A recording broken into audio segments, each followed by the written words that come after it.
Halo semua, salam sejahtera Malaysia. Selamat datang ke channel Fels Lifestyle. Tentu Anda Bapak yang amat dihormati semua. Berkaitan dengan kenyataan Muhyiddin Yassin sebelum ini yang mengesahkan bekas Presiden muda ataupun ahli Parlimen Muar Syed Saddiq yang akan menyertai jelajah Perikatan Nasional.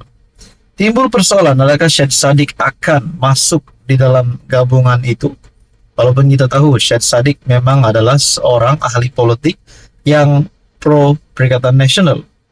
Nah, tuan-tuan dan puan, apa sebenarnya tujuan ataupun apa sebenarnya sebab Syed Saddiq menyertai jelajah PN itu?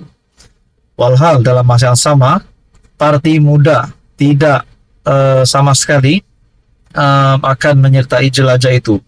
Dan kita boleh kata mungkin ini adalah keputusan individu MP Muar itu.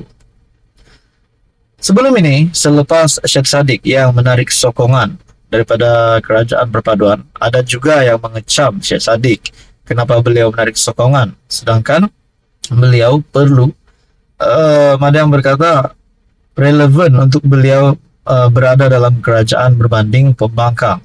Nah, saudara-saudara yang amat dihormati, satu artikel daripada FMT, Jelajah PN, platform Syed Saddiq tonjol diri, kata penganalisis. Adakah ini jalan terakhir Syed Saddiq untuk menonjolkan diri? Sedangkan dalam masa yang sama, kita tahu keputusan mahkamah 7 tahun penjara terhadap MP Muar itu, 7 tahun kalau tak silap, dan denda 10 juta serta 2 sebatan. Namun saudara-saudara, di dalam artikel ini, kata penganalisis, jelajah PN platform Syed Saddiq tonjol diri.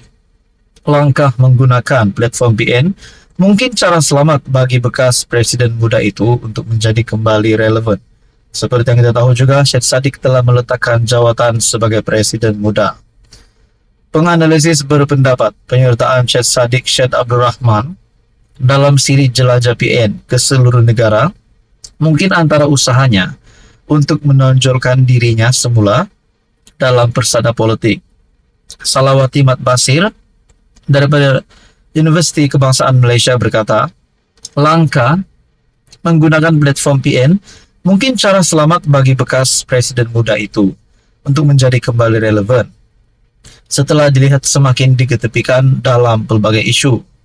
Beliau berbakat tetapi terlalu gairah dan tidak berhati-hati semasa jadi menteri, maka nasibnya menjadi malang. Selepas itu, mungkin satu-satunya cara selamat untuk Syed Saddiq menonjolkan kembali dirinya adalah bersama PN. Tapi dalam masa yang sama, kenyataan ataupun apa yang dinyatakan oleh penganalisis ini, satu-satunya cara selamat untuk Syed Saddiq menonjolkan kembali dirinya adalah bersama PN. Bila saya ingat bersama PN, pengurusi PN hari ini juga berhadapan dengan keputusan mahkamah, berhadapan dengan kes mahkamah. Begitu juga Syed Saddiq. Bagaimana penilaian rakyat penyokong PN selepas melihat Syed Saddiq yang menyertai jelajah PN, namun dalam masa yang sama pengurusinya sendiri berhadapan dengan kes mahkamah, begitu juga Syed Saddiq. Nah, itu hanya pendapat saya.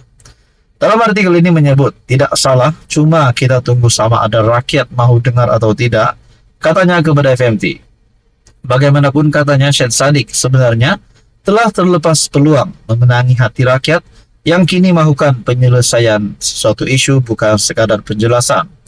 Pada masa ini orang cuma nak lihat apa tindakan kerajaan dalam menangani kos sara hidup. Buang masa menjelajah sahaja kalau rakyat tak datang, katanya. Sementara itu Azmi Hasan daripada Akademi Nusantara berkata, langkah menyertai jelajah PN tidak akan memberikan nafas baharu buat Syed Saddiq, namun mampu mewujudkan situasi menang-menang antara muda dan PN. Hal ini karena parti itu memerlukan dukungan gabungan yang kuat setelah ditolak oleh PH, katanya. Tak banyak pilihan muda untuk memilih sertai jelajah PN ini. Dalam hal ini, muda akan mendapat sokongan PN. Begitu juga PN yang sukar untuk menarik pengundi bukan Melayu akan dibantu muda. Nah, saudara-saudara, apa komen Anda berkaitan dengan isu ini? Sekian saja, teruskan bersama di dalam channel ini. Halo semua, salam sejahtera Malaysia. Selamat datang ke channel Fels Lifestyle. Terima kasih kerana masih setia bersama di dalam channel ini untuk mendapatkan maklumat-maklumat terkini, isu-isu hangat politik di Malaysia. Saudara-saudara yang amat dihormati semua, sudah pasti berkaitan dengan rasuah, berkaitan dengan Jerung yang pernah dinyatakan Perdana Menteri Malaysia Datuk Seri Anwar Ibrahim. Banyak saja tangkapan-tangkapan yang dilakukan SPRM. Ada juga pemimpin politik hari ini yang berhadapan dengan dakwaan, yang berhadapan dengan kes mahkamah. Tidak lain dan tidak bukan berkaitan dengan rasuah. Nah, saudara-saudara yang amat dihormati, sudah pasti tangkapan Jerung besar dimanapun yang telah terlibat dengan rasuah perlu dilakukan tangkapan ini secepat mungkin. Saudara-saudara, SPRM dalam satu kenyataan ataupun dalam satu berita terkini daripada Malaysia kini, SPRM tahan 4 penjawat awam terima rasuah lebih RM5 juta. SPRM menahan 4 penjawat awam dan masih mengesan seorang lagi kerana disyaki menerima rasuah lebih RM5 juta daripada sindiket penyeludupan tembakau, rokok dan arak secara haram melalui pintu masuk negara. 4 suspek direman selama 4 hari bermula hari ini hingga Jumaat. Artikel ini pada 12 Mac.